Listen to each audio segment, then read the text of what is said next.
G24/7 का digital platform देख रहे सभी दर्शकों का एक बार फिर से बहुत बहुत स्वागत है। तो जिस तरह से आज जम्मू संभाग के कई अलग अलग इलाकों में काफी तेज काफी भयानक तूफान आया, आपने तमाम अलग अलग इलाकों की तस्वीरें भी देखी होंगी। लेकिन अगर बात करें जिला सांबा की, तो जिला सांबा में भी इस तूफान की वजह से काफी ज्यादा असर जो है वो देखने को मिला है, यानी आम जिंदगी काफी ज्यादा प्रभावित हुई है इस तूफान की वजह से। और तूफान की वजह से कई अलग अलग इलाकों में जो है वो नुकसान की खबरें भी सामने आ रही हैं। मैं आपको बता दूं कि पहले तूफान काफी तेज चला और उसके बाद काफी बारिश शुरू हो गई। हालांकि अगर बात करें तो बारिश जो वो कहीं ना कहीं मच नीडेड बारिश थी, क्योंकि गर्मी से लोग जो वो काफी परेशानी का सामना कर रहे थे। काफी हीट वेव लगातार चल रही थी, तेज लू चल रही थी और लोग यही भगवान से प्रार्थना कर रहे थे कि बारिश जो वो जरूर होनी चाहिए। बारिश आई, लेकिन बारिश से पहले जो तूफान आया, तूफान ने काफी नुकसान कर दिया। और जो आप स्क्रीन पर तस्वीरें देख रहे हैं, ये तस्वीरें जिला सांबा के रामगढ़ इलाके की है। यहाँ आपको बता दें कि एक रिहायशी मकान के ऊपर एक मोबाइल टावर गिरा, जो बताया जा रहा है कि बीएसएनएल का ये मोबाइल टावर है जो कि एक मकान के ऊपर गिरा।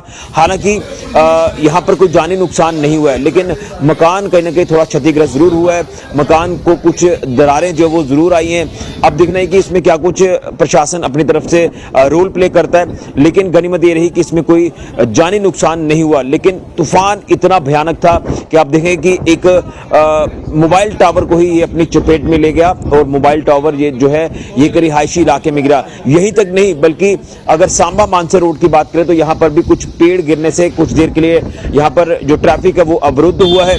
लेकिन अब जिस तरह से लगातार तूफान थमने के बाद और बारिश रुकने के बाद कई अलग अलग इलाकों से रिपोर्ट सामने आ रही हैं नुकसान की, तो सुबह तक जो वो कुछ और रिपोर्ट्स भी अलग अलग इलाकों से जो है वो नुकसान की आ सकती हैं। बहरहाल ये तस्वीरें आप सांबा जिला से देख रहे हैं।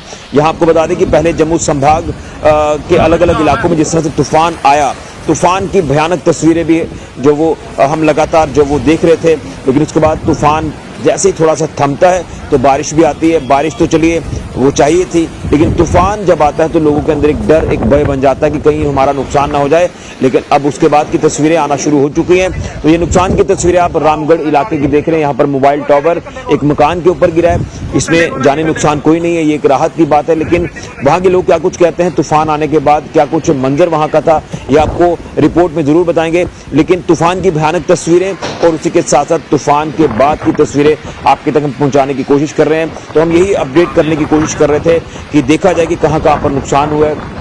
तो अब नुकसान की रिपोर्ट्स आना शुरू हो चुकी हैं। अब प्रशासन की एक ड्यूटी बनती है कि यहाँ पर मेजर नुकसान हुआ है तो उस नुकसान की भरपाई किस तरह से करनी है। यहाँ पर तमाम अलग अलग इलाकों में दौरा करने की जो है वो जरूरत जो है वो प्रशासन को जरूर है।